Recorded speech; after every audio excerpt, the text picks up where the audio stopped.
2019లో మీకు గుర్తుంటే జగన్మోహన్ రెడ్డి అధికారంలోకి వచ్చిన టైంలో కూడా చంద్రబాబు నాయుడు ఇట్లాగే ఇప్పుడు ఎలా అయితే వైసీపీ పార్టీ ఈవీఎం సీఎం అంటుంది చంద్రబాబును, అప్పుడు కూడా టీడీపీ పార్టీకి జగన్ని ఈవీఎం సీఎం అంటూ ఎద్దేవా చేశారు. ఈవీఎం లేకపోతే అసలు జగన్ గెలిచేవాడు కాదు. నరేంద్ర మోడీతో చంద్రబాబు నాయుడుకి ఉన్నటువంటి శత్రుత్వం, అప్పట్లో శత్రుత్వం ఏదైతే ఉందో దాన్ని ఉపయోగించుకుని జగన్మోహన్ రెడ్డి తెర వెనుక పావులు కదిపాడు. అందుకే ఆయన 2019లో సీఎం అవ్వగలిగాడు, ఈవీఎంలను ఉపయోగించుకుని సీఎం అయ్యాడని అప్పట్లో చంద్రబాబుతో పాటు అనేక మంది టీడీపీ వాళ్ళు తీవ్రమైనటువంటి విమర్శలు చేశారు. కానీ సడన్ గా కొన్నాళ్ళ తర్వాత 1 మంత్ 2 మంత్స్ తర్వాత సైలెంట్ అయిపోయారు వాళ్ళు. ప్రజలు నమ్మరు అనుకున్నారు, ఇంకోటి అనుకున్నారు, సైలెంట్ అయిపోయారు. అట్లాగే ఇప్పుడు కూడా 2024 ఎన్నికల్లో చంద్రబాబు గెలిచినప్పుడు కూడా అదిగో గతంలో శత్రుత్వం చేసినటువంటి చంద్రబాబు ఇప్పుడు మోడీతో కలిసిపోయాడు. అందుకని ఈవీఎంలను ఉపయోగించి కేంద్ర ఎన్నికల సంఘాన్ని మేనేజ్ చేసి చంద్రబాబు గెలిచేసాడు అని వైసీపీ వాళ్ళు గట్టిగానే వాళ్ళు కూడా 2 నెలలు ఎగిరారు. ఆ తర్వాత సైలెంట్ అయిపోయారు. ఎస్పెషల్లీ జగన్ ఇప్పుడు, అప్పుడు చంద్రబాబు ఇద్దరు కూడా సైలెంట్ అయిపోయారు. ఎందువల్ల అయిపోయారు? సైలెంట్ అయిపోవడమే కాబట్టి తమ శ్రేణులను కూడా సైలెంట్ చేయించేశారు. కానీ బాలినేని లాంటి వాళ్ళు మాత్రం ఎక్కడ తగ్గకుండా చాలా స్ట్రాంగ్ పోరాటం చేస్తున్నారు. రీసెంట్ గా ఆయన ఎలక్షన్ కమిషన్ రప్పించారు ఒంగోలుకి.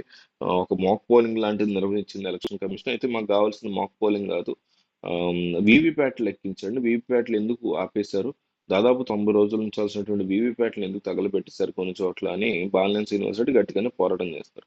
హైకోర్టుకి ఎక్కారు. హైకోర్టులో ఈ ఎలక్షన్ కమిషన్ ఏం చెప్పిందంటే సుప్రీంకోర్టు గైడ్ లైన్స్ ప్రకారం వీవీప్యాట్లకు సంబంధించి లెక్కించమని సుప్రీంకోర్టు ఏ రోజు కూడా చెప్పలేదు. వీవీప్యాట్ల విషయంలో సుప్రీంకోర్టు తీసుకున్నటువంటి నిర్ణయం చాలా డిఫరెంట్ గా ఉంది. సుప్రీంకోర్టు ఏం చెప్పిందంటే వీవీప్యాట్లు ఏదైతే ఉంటాయో వాటిని మీరు తీసుకోండి. వీవీప్యాట్లు సంబంధించి 90 రోజులు జాగ్రత్త చేయండి. కానీ దాన్ని కంపేర్ చేయాల్సినటువంటి అవసరం లేదు. ఎప్పుడైనా ఇట్లా ఎవరైనా అప్పీల్ చేసినప్పుడు వెళ్ళి ఆ మెషిన్ సరిగ్గా పనిచేస్తుందా లేదా అని ఇంకొకసారి పోలింగ్ నిర్వహించండి.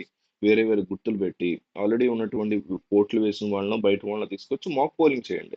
ఆ మీటింగ్ మిషన్ తప్పుదా, దొంగదా, ఫేక్ అయిందా, హ్యాక్ అయిందా అనేది ప్రూవ్ చేయండి తప్ప వీవీప్యాట్లని అట్లాగే వచ్చిన ఓట్లని సరి చూడాల్సినటువంటి అవసరం లేదు అని సుప్రీంకోర్టు చాలా స్పష్టంగా చెప్పింది. అదే విషయాన్ని హైకోర్టులో కూడా ఎలక్షన్ కమిషన్ చెప్పింది. అయితే దీనికి బాలినేని ఏమాత్రం కూడా యాక్సెప్ట్ చేయట్లేదు.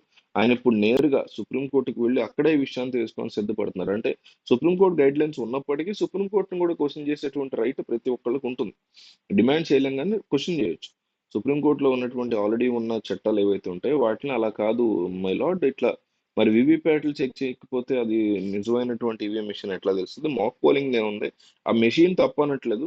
ఆ మెషిన్ ఏదైతే మీకు కౌంటింగ్ చేస్తారో ఆ టైంలో తప్పులు దొరలాయి అనేటువంటి విషయాన్ని మేము మీ ముందుకు తీసుకురాబోతున్నాం అనేసి బాలినేని లాయర్ గాని, బాలినేని గాని చాలా స్ట్రాంగ్ ఫైట్ ని సుప్రీంకోర్టులో చేసేటువంటి ఆలోచనలో ఉన్నట్టుగా స్పష్టంగా తెలుస్తుంది. సో ఈ విషయంలో మీ సపోర్ట్ బాలినేనికి ఉంటుందా? ఐ సపోర్ట్ బాలినేని అని కామెంట్ చేయండి. లేదు బాలినేని చాలా రాంగ్ వేలో వెళ్తున్నారని మీకు అనిపిస్తే ఐ డోంట్ సపోర్ట్ అని కామెంట్ చేయండి. రెండిట్లో ఏదో ఒకటి కామెంట్ చేయండి. బట్ ఎలా ముందుకెళ్తే ఆయన బాగుంటుందో మీరు కంపల్సరీ క్లియర్ గా రాసుకురండి. ఈ వీడియో బాలినేని వరకు వెళ్ళేలా చేసే బాధ్యత నాది. బట్ ఆయన ఇంకా ఎట్లా ప్రొసీడ్ అయితే బాగుంటుంది లీగల్ గా అనేది మీరు కామెంట్ చేయండి.